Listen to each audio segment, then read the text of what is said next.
শীতের মৌসুম শুরু হয়ে গেছে আর আমি আচার বানাবো না, এটা কি কখনো হয়? তাই আমি বানিয়ে ফেলছি আজকে জলপাইয়ের আচার। খুবই মজাদার আচার। এপাশে হচ্ছে টক ঝাল মিষ্টি আচার, আর এই সাইডে হচ্ছে শুধুই চিনি দিয়ে সুন্দরভাবে আমি আচারটা বানাবো। কেউ যদি আমার এই আচারের রেসিপিটি পুরোপুরি দেখতে চান তাহলে অবশ্যই আমাকে জানাবেন।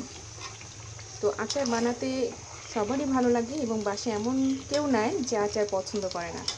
তাই বছরের শুরুতে শীতের মৌসুমের বছরে এই আচারটা বানিয়ে যদি আপনি রেখে দেন সারা বছর সুন্দরভাবে, খিচুড়ি হোক, পোলাও হোক, বিরিয়ানি হোক, সব কিছুর সাথে কিন্তু খুব ভালো যাবে।